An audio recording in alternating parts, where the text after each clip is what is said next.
esta es la tercera semana que estamos hablando del libro de Hechos.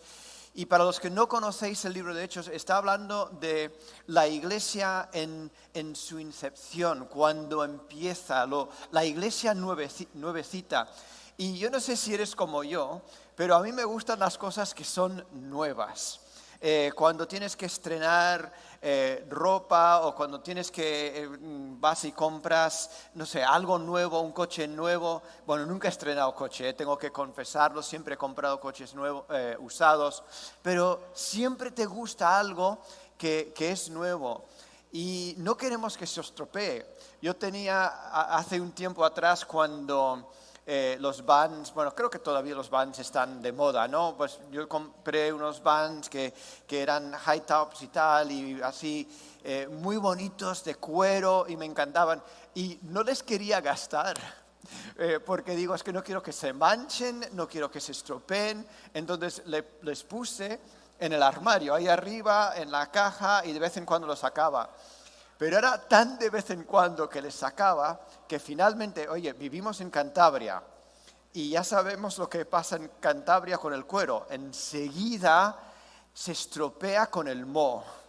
Y saqué mis Vans y por tenerles ahí guardados y tan preocupado de mantenerlos nuevos, se estropearon sencillamente con el tiempo. Pero así es la iglesia que estamos viendo en el libro de Hechos. Es la iglesia recién nacida, la iglesia en su esencia pura. Y entonces vamos a leer, pensando en esta iglesia, que es la iglesia nueva, recién estrenándose, los primeros días de la iglesia. Y vamos a ver un relato que es un poco curioso acerca de esta primera iglesia, pero si tú tienes deseo de que tu iglesia sea la mejor iglesia que puede ser, y algunos de vosotros quizás estáis visitando Esencia, algunas personas aquí por primera vez, tenemos una persona por primera vez, alguno más que está visitando por primera vez y quieres conocer Esencia. Entonces, como vas a ver un coche usado y quieres saber qué tal funcionan, y le das patadas a las ruedas del coche para ver cómo es, y quizás estás en esa época de ver cómo es Esencia, pero algunos de vosotros ya estáis comprometidos con Esencia, ya estáis formando parte de esta comunidad y yo creo que como miembros de Esencia tenéis muchas ganas de que Esencia sea la mejor iglesia que pueda ser, porque tenéis vuestra energía invertida aquí, vuestro corazón invertido en esta iglesia, y yo creo que especialmente para nosotros que somos parte de la comunidad, este sermón es para nosotros, es para pensar cómo vamos a hacer para que Esencia, esta congregación, que no somos toda la iglesia, no somos tan especiales, pero somos una congregación y lo que es importante es que es nuestra congregación. Y eso es lo importante. Entonces, esta charla es para ti. Vamos a leer en Hechos, empezando en el capítulo 4, vamos a leer desde el 4 al final del 4 hasta el principio del capítulo 5. Para los que sois estudiantes de la palabra de Dios, os voy a meter algo aquí, porque algunos, esta mañana, algunas señoras me han acorralado y me han hecho un montón de preguntas acerca de la Biblia. Me encanta. Pero para los que sois nuevos estudiando la Biblia y la palabra de Dios, los capítulos y los versículos no eran parte de cómo se escribió la Biblia, ¿vale? Eso era como un gran escrito, como tú lees un artículo en el periódico o en una revista, esto venía todo seguido, ¿vale? Entonces luego, para que nosotros pudiéramos encontrar partes de la Biblia, se ha ido dividiendo por capítulos y por versículos. Entonces, así fácilmente vosotros vais a saber rápidamente, vamos a mirar Hechos 4, empezando con el versículo 32, y dice así: todos los creyentes estaban unidos de corazón y en espíritu. consideraban que sus posesiones no eran propias, así que compartían todo lo que tenían. Los apóstoles daban testimonio con poder de la resurrección de Jesús, y la gran bendición de Dios estaba sobre todos ellos.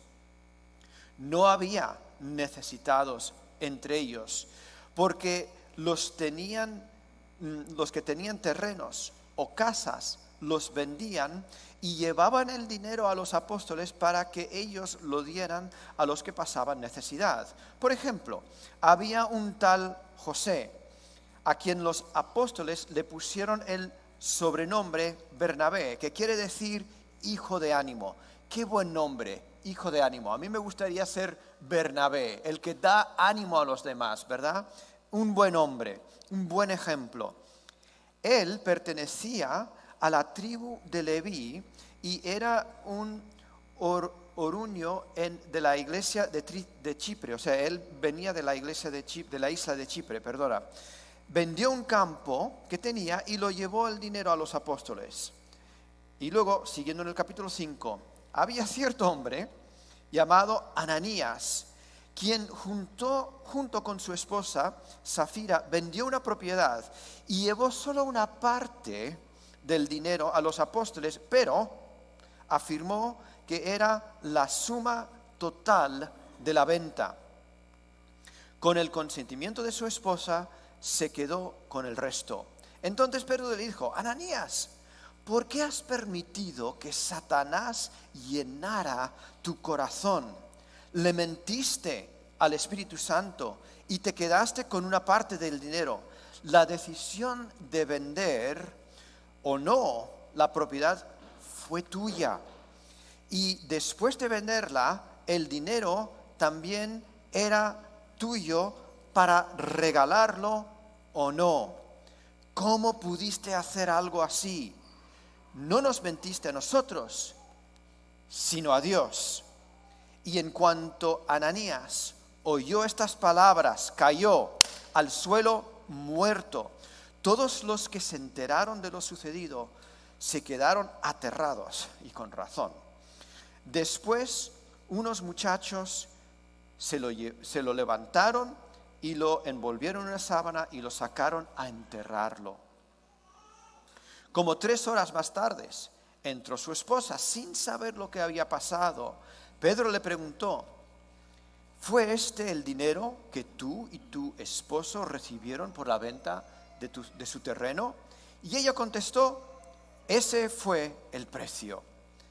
Y Pedro le dijo: ¿cómo pudieron ustedes dos siquiera pensar, conspirar para poner a prueba el Espíritu del Señor de esta manera? Los jóvenes que enterraron a su esposo están justo afuera a la puerta. Ellos también te sacarán cargando a ti. Y al instante cayó al suelo y murió. Cuando los jóvenes entraron y vinieron, esta estaba muerta y la sacaron. Vaya a ser joven en ese entonces en la iglesia, ¿eh? Los jóvenes aquí igual hacen otras cosas, aquí entierran a los muertos. Al instante cayó al suelo. Cuando los jóvenes le enterraron al lado de su esposo, gran temor se apoderó de toda la iglesia y todos los que oyeron lo que había sucedido. Vamos a orar. La idea que quiero dejar con vosotros hoy es esta: la iglesia que teme a Dios se purifica y anda con poder, ¿vale? La iglesia que teme a Dios se purifica y anda con poder. Vamos a orar. Señor Jesús, yo te pido más que cualquier otra cosa, que tu nombre, Jesús, sea levantado, sea glorificado, como el Señor de señores, el Rey de reyes, el Creador de todo, pero también nuestro Salvador, que nos ama intensamente, que murió por nosotros para salvarnos de nuestros pecados. Gracias por eso, Señor. Y te pido que hables a cada uno de los que estamos aquí. Te pido que nos animes, que nos motives a vivir enteramente por ti. sin desviarnos ni a la izquierda ni a la derecha, y entregar nuestras vidas por ti en todo momento, Señor. Padre, te pido por la persona aquí que todavía no te conoce, te pido que tu palabra salga del trono del cielo, de tu Espíritu Santo. Te pido que me utilices y te pido que hables a esta persona, Señor, para que puedan conocerte a ti, para que puedan entregar su vida a ti y tener vida eterna. En el nombre de Jesús te pido esto y confío en el poder del Espíritu Santo. Amén. Amén. Mira, lo primero que quiero dejar con vosotros es esto. No busques a la iglesia perfecta. No busques a la iglesia perfecta. Mira lo que ocurre aquí, en este momento, cuando la iglesia es lo recién nacida, está en su estado puro, es la esencia de la iglesia.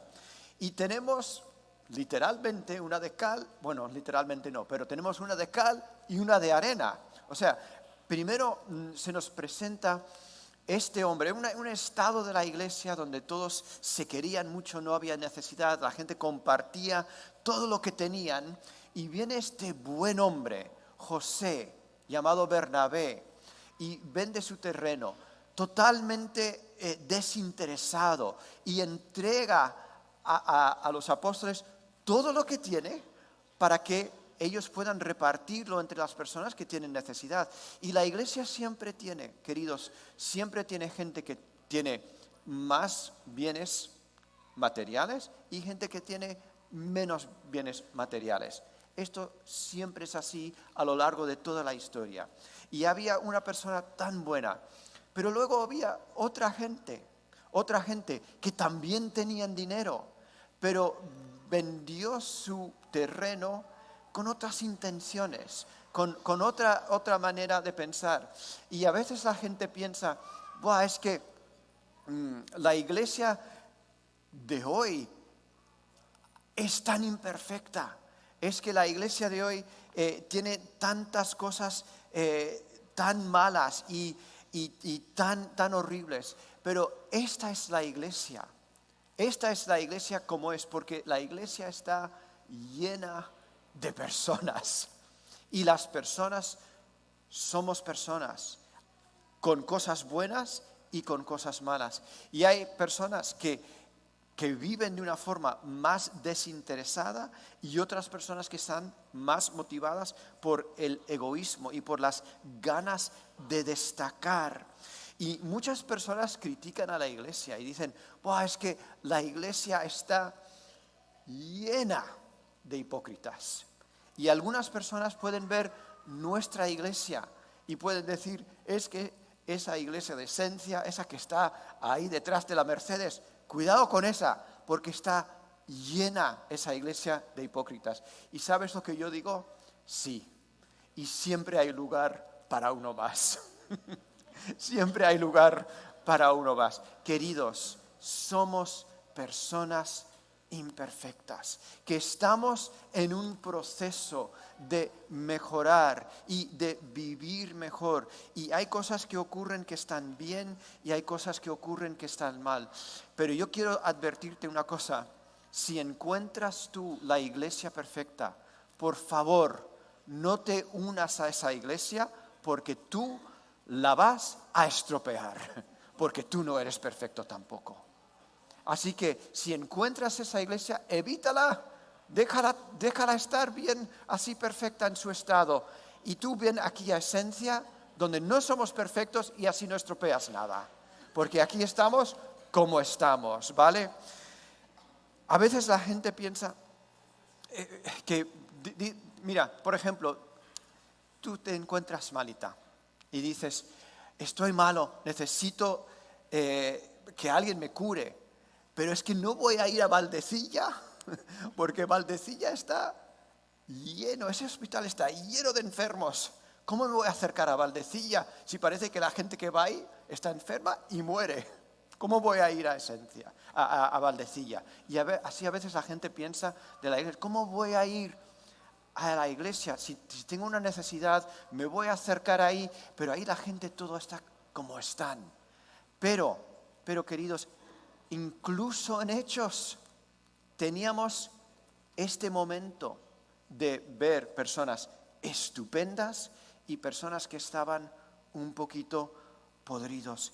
Mira, la iglesia no es exactamente un hospital, ¿vale? La iglesia sí que trata a los enfermos. Es algo que hacemos, pero realmente lo que dice en Efesios 2:22, dice esto: en quien está hablando de Jesús, en quien vosotros también juntamente sois edificados para morada de Dios en espíritu.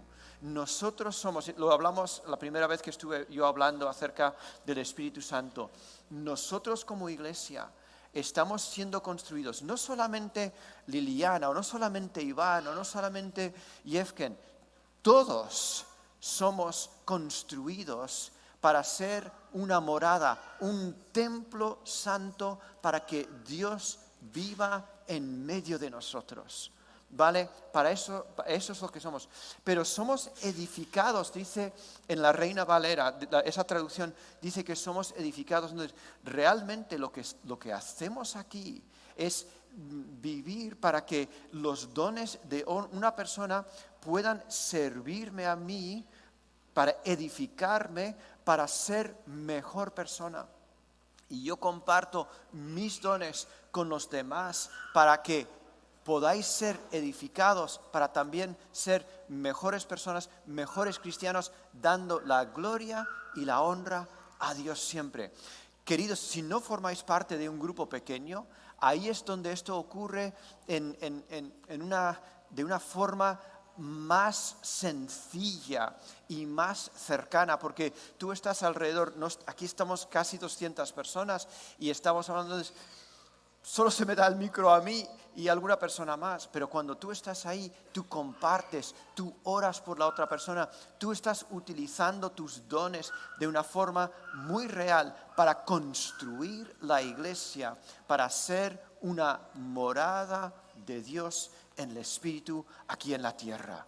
Así que únete a un grupo pequeño, ¿vale? Para que puedas estar ahí compartiendo tus dones y recibiendo para que te construyan también para ser ese templo, esa morada de Dios en el Espíritu. La iglesia que teme a Dios se purifica y anda en poder. Estamos hablando de no buscar la iglesia perfecta, sino que busca una iglesia que teme a Dios, ¿vale? La siguiente cosa que puedes apuntar, si estás tomando apuntes, es esto. No confundas una práctica de la iglesia primitiva con un patrón ordenado por Dios, ¿vale?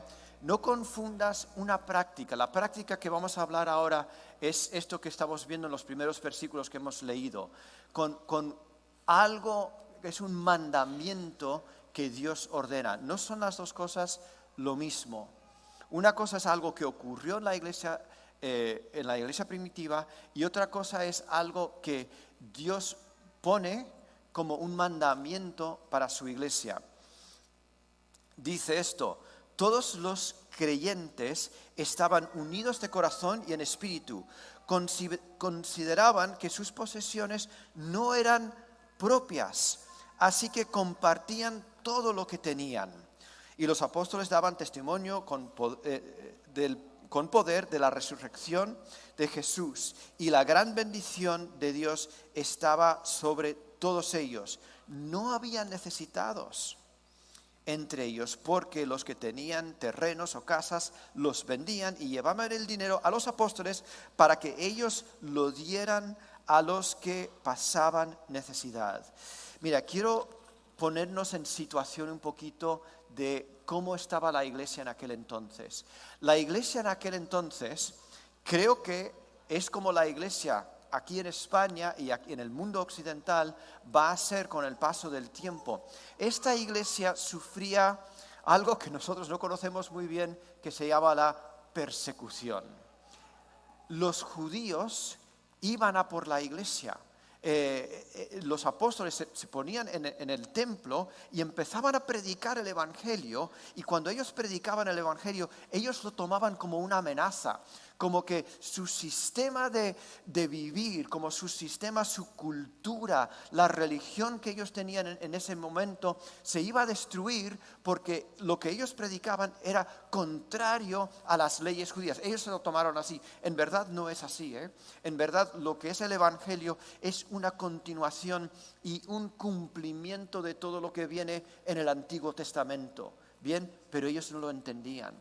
Entonces ellos literalmente cogían a los apóstoles y les llevaban a juicios. Y sin un juicio verdadero, les metían en la cárcel, les daban palos literales, para que ellos sangraban, tenían las caras desfiguradas por tanto pegarles a ellos.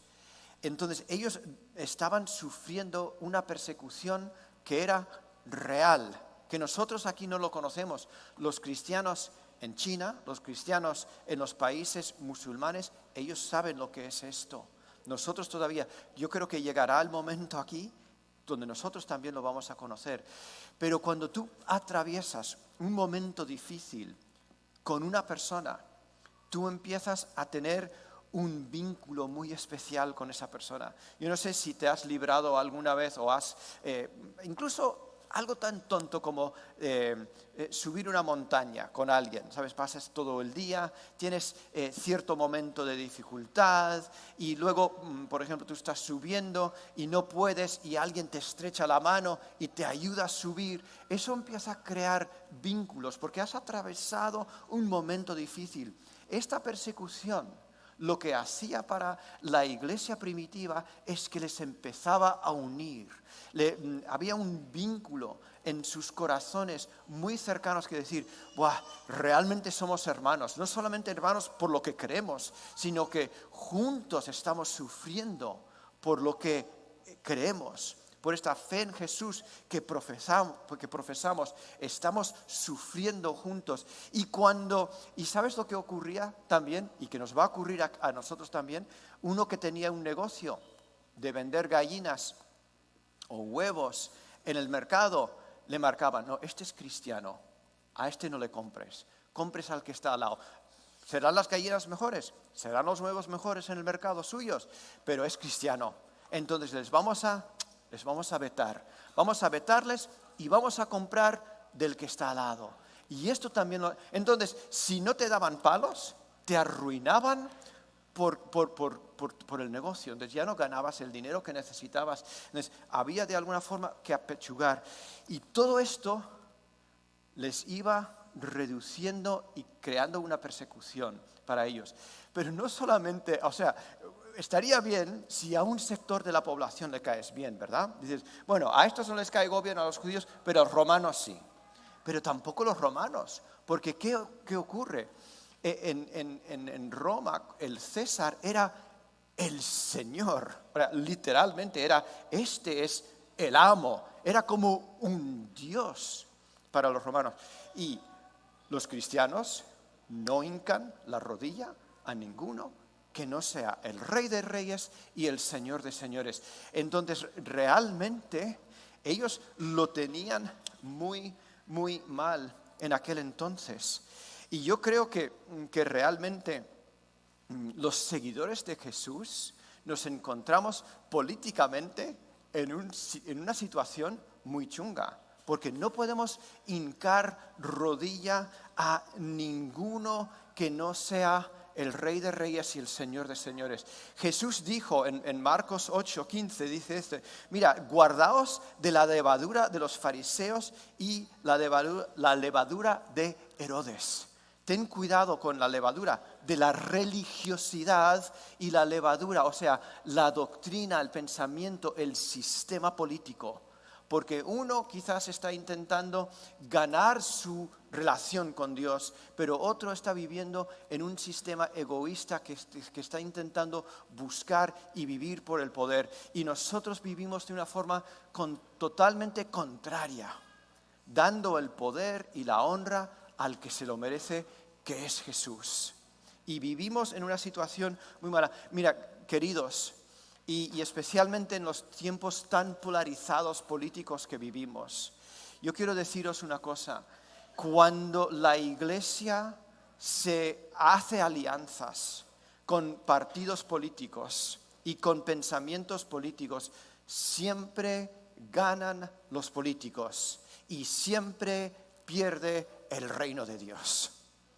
Nuestro reino, el reino de Jesús, no es un reino de esta tierra, ¿vale? No es un reino y no nos va a sacar de nadie, ningún político, me da igual el que sea, no nos va a sacar. Cuando yo tengo ganas de un gobierno, y es el gobierno de Jesús en la tierra en esos 1000 años que Él es el rey aquí. Entonces veremos un buen gobierno. Hasta entonces habrán algunos peores y otros mejores. Pero realmente nuestra lealtad tiene que ser a Él. Tiene que ser a Él y únicamente a Él. Ahora, no estoy diciendo que no vayáis a las urnas a votar, no estoy diciendo que apaguéis vuestra cabeza política, hay que pensar, hay que ver las cosas que nos están ocurriendo, pero queridos, nuestra lealtad tiene que ser a Él y únicamente a Él. Mi mujer no me deja de hablar de política con nadie, menos mis hijos y con ella, y enseguida alguien habla conmigo y empieza a sacarme los hilos, pero queridos, realmente no importa. No importa. Entonces, esta situación de persecución y de marginación lleva a la Iglesia a estar muy unida. Y como se querían tanto, empiezan a compartir sus cosas. Ahora, quiero decir algo porque, aunque con todo lo que he dicho de la política, yo quiero hablar de un pensamiento, ¿vale? Que creo que es importante. Y perdonadme si voy a pisar algunos pies con lo que voy a decir. Pero, por desgracia, muchas personas han visto este ejemplo de la gente vender sus cosas y compartirlo con los demás diciendo, no, esto es comunismo. Y hay algunos teólogos, especialmente en Latinoamérica, hubo un mover que se llamaba teología de la liberación. Algunos de los mayores igual lo conocéis, que metían mucho las enseñanzas de un tal Karl Marx dentro de la teología. Pero queridos, esto no es comunismo. Había otro decano, el que llevaban el decano rojo de Canterbury. Él también hablaba de que esto realmente, y escribió todo un libro sobre estos versículos diciendo, la Biblia está hablando claramente del comunismo. Queridos, esto no tiene nada que ver, ¿vale? Y os voy a dar 6 razones porque esto no es el comunismo. Lo primero es esto. Y esta es la diferencia entre lo que nos está enseñando la Biblia y no es, os voy a decir, no es un dictamen, no es una orden que está dando en este momento Jesús o Dios a nosotros. Es sencillamente algo que surge por el amor que ellos tienen. Y yo sé que muchas he conocido a unas cuantas organizaciones que dicen, no, claro, si somos cristianos realmente no vamos a tener nada y vamos a vivir todo en comunidad. No me parece algo malo, pero tampoco es algo que dice la Biblia, tienes que hacerlo así. ¿Cuáles son las diferencias? Mira, lo primero es esto. Dice aquí, en este versículo 34, dice que estaban unidos en corazón. Dice, todos los creyentes estaban unidos de corazón y de espíritu. Queridos, lo que es el comunismo, lo que hace es dividir a la gente en cosas que llaman colectivos y intentan enfrentarlos. Cuando nosotros tenemos una fe en Dios, yo considero, por muy diferente que sea la otra persona, le considero mi hermano, porque Jesús murió por mí y por esta persona de la misma forma. Y eso me une. Somos unos. Por eso, está basado en el amor de Dios. es esto. La tercera cosa, esto es algo voluntario y espontáneo. Cuando vienen leyes y dicen, yo voy a decirte lo que es moral y lo que es inmoral, ¿sabes? No se puede crear leyes para que nosotros seamos buenos de corazón. Me pueden obligar a conducir a una velocidad porque hay radares. Pero en cuanto no hay radar, ¿sabes lo que hago? Bueno, no hago lo que haces tú, Javi, que siempre mantienes la velocidad. Yo corro un poco, lo confieso, Yo corro de vez en cuando un poquito. No sé si hay policías aquí. En Bilbao hay unos cuantos que van a la iglesia. Igual enseguida me sacan multa. Pero queridos, si yo fuera totalmente puro, me podrían decir, a esta velocidad y ya lo vas a hacer. Pero no puedes hacer leyes que hacen que las personas sean buenas. Y aquí el Espíritu Santo viene, cambia a las personas y enseguida hacen estas cosas. Es increíble. Mira, la siguiente cosa que es diferente entre el comunismo, hay propiedad privada en Hechos, ¿vale? Dice Pedro, Ananías dice claramente, la decisión de vender o no la propiedad fue tuya. Y una vez que tuviste el dinero, también eso fue tuyo. Se reconoce la propiedad privada. Y de hecho hay una responsabilidad en la Biblia de administrar y de cuidar bien lo que Dios nos encarga. Y somos administradores de las cosas privadas que Dios nos da. Hay un interés en el individuo. Lo siguiente, en el comunismo se supone que es cada uno según su necesidad. Tú tienes 5 hijos, bueno, te vamos a dar más pan. Tú solamente tienes 2 hijos, pues solamente 2 barras de pan. Cada uno. Pero en la Biblia, ¿sabes lo que es? Cada uno según su trabajo. A cada uno se le da según su trabajo. Pablo lo dice tan claramente en 2 Tesalonicenses, dice esto. Pablo dice, incluso mientras estábamos con ustedes, les dimos la siguiente orden. Los que no están dispuestos a trabajar, que tampoco coman. 2 Tesalonicenses 3:10. Mira, y me encanta, los que veréis de reto, que sois unos cuantos aquí, me encanta la teología del trabajo que tiene. Hay que trabajar, queridos. Esto no hay comidas, no hay platos de lentejas gratis aquí. Hay que trabajar, hay que poner. Vale, otra diferencia aquí muy común entre el comunismo y Hechos es esto. El comunismo recompensa a todos por igual y así desincentivando al trabajo duro y honrado. Mira, nosotros queremos incentivar ese trabajo y un sentido de trabajar honradamente. En Efesios habla, mira, el que robaba antes, que ahora trabaje para poder dar a los demás. Y cuando tú trabajas y das a los demás, te sientes que estás aportando no solamente a tu vida, sino que estás ayudando a las demás personas. Estos son las diferencias. Y me valía la pena decirlo, queridos, me valía la pena decir esto porque no quiero que haya confusión si no lo digo con todo esto. Cuando nosotros deseamos la iglesia perfecta y vemos lo que ocurre aquí y decimos, ¿por qué no pasa aquí? Hoy día lo que pasaba en este momento en Hechos, y digo, ¡buah! Quiero una iglesia mejor, quiero una esencia mejor, pero veo a tantas personas que están tan fallidas. Y pensamos a veces, especialmente las personas que sois nuevas en la iglesia, y gracias a Dios que venís con este pensamiento de que la iglesia es una utopía.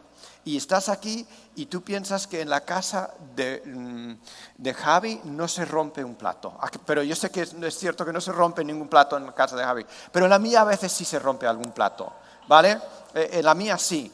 Y miramos a congregación y decimos, esta es una congregación de personas tan perfectas y tan buenas. Pero Pablo dice, no no, esto no es así. Y nos da este versículo en Colosenses 3, que es buenísimo, porque estamos viviendo en una comunidad con personas que estamos en proceso, ¿vale?, de ser mejores. En esta iglesia, igual que en esta de Hechos, es una de cal y una de arena. Y dice así Colosenses 3, los versículos 12 al 13, dice: dado que Dios los eligió para que sean pueblo santo y amado por Él, ustedes tienen que vestirse de tierna compasión, bondad, humildad, gentileza y paciencia. Sean comprensivos con las ¿qué dice ahí? Con las faltas de los demás. ¿Sabes por qué? Porque tenemos faltas los demás. Tú igual no tienes faltas, ¿vale? Pero los demás sí que los tenemos. Entonces, cuando tú no ves tus faltas, pero los ves en la otra persona, sé comprensivo. Dice, sé comprensivo con las faltas de los demás. Y perdonen a todo el que los ofenda. Recuerda que el Señor los perdonó a ustedes, así que ustedes deben perdonar a otros. Mira, cuando llegas a la iglesia y ves, es que realmente yo pensé que era perfecta, pero va a ser que no. Va a ser que Víctor no es tan bajo como yo pensaba, ni Leo tampoco. Pero ¿sabes qué? Le voy a perdonar las faltas, porque Jesús también a mí me perdonó unas cuantas faltas. Unas cuantas me ha perdonado Jesús también a mí. Mira, quiero decirte una cosa. Si tú estás aquí y te ha fallado esta iglesia u otras iglesias, te han fallado y te sientes herido, querido, yo quiero que hoy de alguna forma puedas ponerte en una relación mejor con la iglesia, con la gente que te ha fallado, ya sea yo, ya sea otro pastor, una persona que es líder aquí, que tú dices, me han fallado. Queridos, ojalá que hoy puedas arreglar esa cuenta con el Señor. Y quiero darte la oportunidad al final de esta reunión de decirle al Señor, Señor, voy a perdonar, voy a ser comprensivo con las faltas de los demás, porque también tú a mí me has perdonado. Vamos a seguir leyendo, tengo que darme prisa. Seguimos leyendo en el capítulo 5. Había cierto hombre llamado Ananías, quien junto a su esposa Zafira, vendió una propiedad y lo llevó solamente una parte a los apóstoles y afirmó, este es el problema, afirmó que era la suma total de la venta. O sea, él vendió su propiedad por 100.000 euros y solamente trae 50 y dice, no, es que solo me dieron 50 y él se queda con el resto. No sabemos cuánto era, igual solo eran 10 euros de los 100.000, pero el problema es que dijo una cosa y era otra. Era una mentira lo que estaba diciendo. Entonces Pedro le dice, Ananías, ¿por qué has permitido que Satanás llenara tu corazón? Le mentiste al Espíritu Santo y te quedaste con una parte del dinero. La decisión de vender o no la propiedad era tuya. Y después de venderla, el dinero también era tuyo. Entonces, resumiendo aquí un poco, le dice, y cuando Pablo dice esto, muere. Llega la Zafira, después de hacer compras, Zafira estaba en Sephora o algo comprando, y llega ahí, y entonces dice, es que ando buscando a mi marido y no sé dónde está. Y ya sabes, es que yo he estado de compras y no llego a casa y me presento aquí. Y Pedro la pregunta, mujer, ¿es esto cierto? ¿Vendisteis esta propiedad por esta cantidad de dinero? Y ella dice exactamente lo que dice. Se habían puesto de acuerdo con la mentira, Se habían puesto de acuerdo. Dice, sí. Y Pedro dice, qué mal. Y esta también cae redonda ahí mismo en el sitio. Y la gran pregunta que tengo yo es, ¿por qué fue Dios tan severo con el pecado de Ananías y Zafira en este momento. Marcela y yo estábamos hablando de esto esta semana y digo, es que caería yo redondo aquí en cualquier momento, porque sé lo que hay dentro de mi corazón, ¿sabes? Es que caería yo redondo en este momento, aquí mismo. Pero ¿por qué era Dios tan severo con esta iglesia? Y vemos este contexto de la iglesia, que la iglesia es recién nacida, empezando, quizás como un recién nacido en el momento más frágil de su vida. Y está sufriendo una persecución desde afuera impresionante. O sea, hay una presión sobre la iglesia. Todos los demonios que estaban en el gobierno, todos los demonios que estaban en la iglesia, en el templo, estaban en contra de la iglesia en ese momento. Pero queridos, quiero decirte una cosa. La iglesia no se destruye desde afuera. Queridos, la iglesia no se destruye desde afuera. Dice Jesús a Pedro, le dice en los evangelios, en Marcos 17, le dice esto: tú eres Pedro, y sobre esta roca edificaré mi iglesia, y el poder de la muerte no la conquistará. Dice en la Reina Valera, en otra versión, dice esto: y sobre esta roca edificaré la iglesia, y las puertas del Hades, o las puertas del infierno, dice, no prevalecerán contra ella. Mira, no hay forma de destruir la iglesia desde afuera. Pero lo que te quiero decir es esto. Yo te sugiero que Dios fue tan severo con Ananías y Zafira, porque la iglesia sí se puede destruir desde adentro. ¿Vale? La iglesia, la única cosa frágil que tiene la iglesia es cuando entra dentro de la iglesia la hipocresía, el orgullo, queriendo aparentar. Y yo no sé exactamente, porque no tenemos una claridad acerca de por qué pecan Ananías y Zafira en este momento, pero sabemos esto: Satanás llenó su corazón, ¿vale? Satanás llenó su corazón y parece ser que querían aparentar, ¿vale? Porque mienten acerca de lo que había ocurrido. Querían aparentar, dar una imagen de algo que no eran, que eran quizás más generosos o más sacrificados que las demás personas. Y en este momento Jesús dice: es que mi iglesia es muy frágil y no puedo permitir que esto ocurra. Y yo creo que hoy la forma en la que Satanás llenar el corazón, está intentando destruir la iglesia, es a través de enseñanzas que son incorrectas acerca del matrimonio, acerca de los hombres y las mujeres, acerca de lo sagrado que es la vida, acerca de nuestra identidad sexual, acerca del dinero. Hay muchos sitios donde se predica que sí, da mucho dinero y Dios te va a bendecir de vuelta de la misma forma. Y se convierte la iglesia en algún tipo de negocio. Queridos, esto destruye a la iglesia. Y mucha gente piensa que la iglesia de hoy es peor que antes y que las cosas han cambiado, porque claro, en el mundo ahora hay enseñanza de ideología de género, que si hay tantas ideas sobre el matrimonio que están tan equivocadas, pero durante toda la vida, queridos, durante toda la vida ha existido los mismos problemas. En la época de Abraham, hace más de 6.000 años, había homosexualidad. En la época de Moisés, mataban a los bebés, igual que ahora.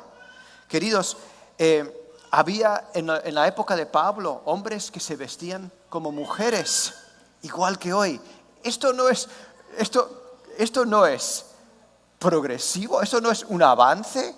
Esto ha existido desde siempre y lo podemos ver. No es un producto de la modernidad, sino que es un atraso que siempre hemos tenido en esta vida. El problema de dejar que estas cosas empiecen a infiltrar la iglesia, queridos, esto puede destruir la iglesia de Dios. Yo creo que una de las cosas que nos puede ayudar a ver si una enseñanza, una doctrina, algo que está entrando de la iglesia es bueno o no, es filtrarlo por la cruz. Si esto pasa el filtro de la cruz, ¿y qué es eso? Que esto exalta más a Jesús, exalta más el sacrificio que Jesús hizo por nosotros, entonces esto pasa la criba de la cruz. Cuando la gente, por ejemplo, os voy a dar un ejemplo que parece que esto es una tontería, pero alguien hace un tiempo atrás tuve una conversación con un pastor y él decía, no, cuando tú te mueres, sencillamente dejas de existir. O sea, no hay infierno, hay cielo, puedes tener vida eterna, pero si tú mueres y no crees en Jesús, sencillamente dejas de existir. La Biblia claramente nos enseña de un lago de fuego. Jesús habla de un sitio de llanto, crujir de dientes, que es un tormento eterno. La Biblia claramente lo dice. Entonces, cuando yo veo esa enseñanza, digo, ¿qué hace esta enseñanza con la cruz?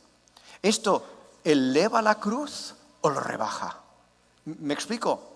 Entonces, si yo sencillamente vivo como quiero vivir, hago todo lo que me da la gana, a ver si me explico, y muero y no pasa nada, ¿qué haces? ¿Por qué muere Jesús entonces?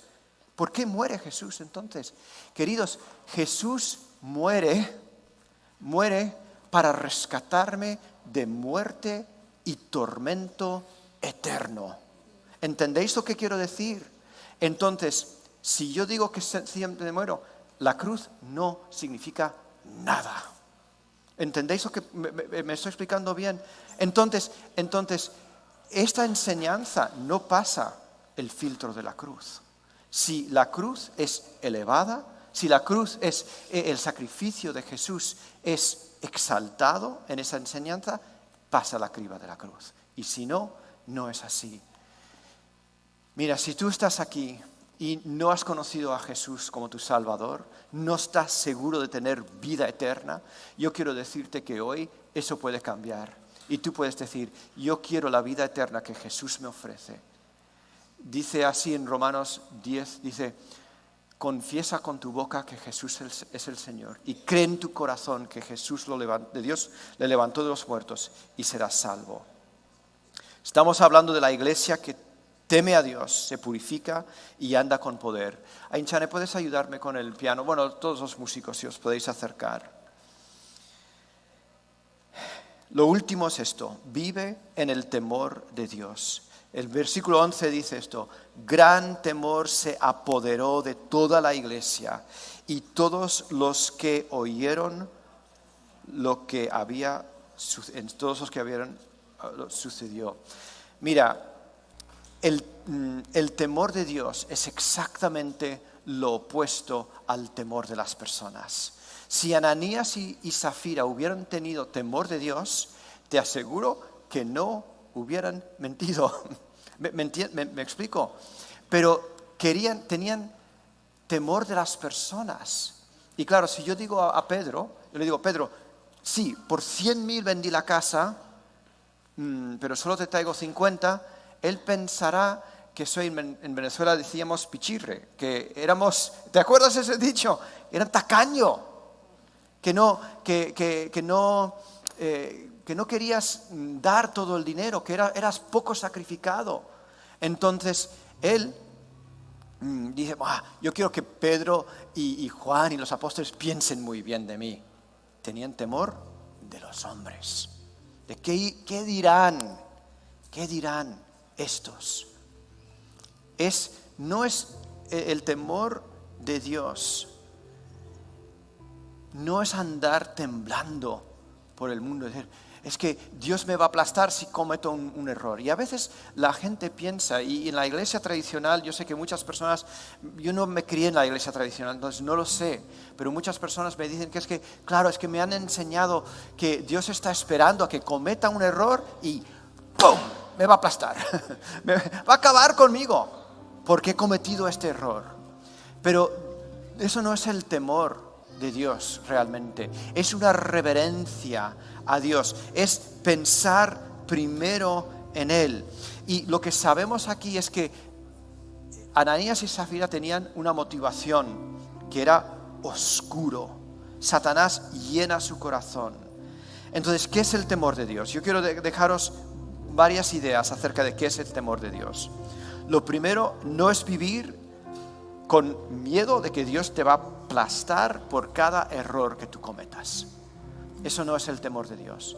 De hecho, en Juan 1:9 dice, pero si confesamos nuestros pecados, Él es justo y fiel para perdonar nuestros pecados. Más bien Dios está con los brazos abiertos diciendo, has cometido un error, por favor, ven, vamos a hablarlo y vamos a poner las cosas en situación. Porque yo ya morí en la cruz y ya estás perdonado. Ya estás perdonado. Entonces vas a cometer errores. Pero es el temor de Dios es considerarle a Él primero en cada situación. Es el primer criterio que tú tienes. ¿Qué piensa Dios de lo que yo voy a hacer? ¿Qué piensa Dios de lo que yo hice? ¿Qué piensa Dios de mis planes, de mi vida, de lo que estoy viendo en la tele, de lo que estoy viendo en el tablet? ¿Qué piensa Dios? Es el primer criterio. El temor de Dios es obedecerle a Él a pesar de lo que podría pasar, ¿vale? Es decir, me da igual lo que pueda ocurrir, ya tengo decidido lo que voy a hacer. Ya entras en una situación y yo sé lo que voy a hacer.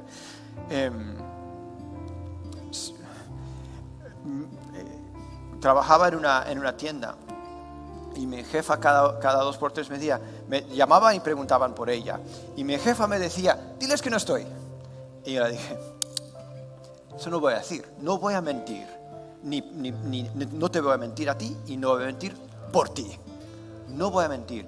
Ya tienes la decisión hecha. No decides en el momento, ¿vale? La decisión ya la tienes hecha. Y fíjate lo que hacen Pedro y Juan en la ocasión que ellos están siendo llevados delante del juicio, ¿vale? Amenazados con su vida están siendo amenazados. Y dicen estos, entonces llamaron nuevamente a los apóstoles y les ordenaron nunca más hablar ni enseñar en el nombre de Jesús. Y Pedro y Juan respondieron, ¿acaso piensan que Dios quiere que les obedezcamos a ustedes en lugar que a Él? Nosotros no podemos dejar de hablar acerca de todo lo que hemos visto y oído. Ya tenían la decisión hecha. Esto es temor de Dios. Yo sé lo que voy a hacer, cueste lo que cueste. Mi trabajo, mi vida, mi renta, tengo la decisión hecha ya. Es pensar en el mundo que viene más que en el mundo en el que vivimos. El temor de Dios es valorar la vida eterna con Jesús más que esta vida temporal. Mira, esta mañana cuando estuvimos hablando, me preguntaban, es que estamos viviendo en la última época, ¿puede volver Jesús en cualquier momento? ¿Sabes lo que es el temor de Dios? Es pensar, puede volver ahora mismo Jesús. Vivir en el temor de Dios es pensar, yo puedo salir por esa puerta y Jesús puede volver en este instante. Pensar siempre, Jesús, ven pronto. Esto es vivir en el temor de Dios. Yo no sé si vives en el temor de Dios, pero si nosotros vivimos en el temor de Dios, como iglesia, vamos a vivir una vida pura, ya con las decisiones tomadas. Le sirvo a Él y a ninguno más, con mi lealtad puesta en Él. Y no en lo que ni piensas tú, ni el de afuera, ni el gobierno, ni lo que diga ninguno. Mis decisiones están ya tomadas. Mi lealtad ya está colocada. Y eso nos va a purificar a nosotros, a nuestras vidas. Y yo creo que andamos en poder. Los versículos siguientes de estos, viendo más al 12, 13 y 14, dicen que se añadían más y más y más personas a Dios, al Señor, dice. A la iglesia, más y más personas creyeron. Y queridos, estamos viviendo un momento en la iglesia ahora donde más y más personas están acercándose a Jesús. No paremos, ¿vale?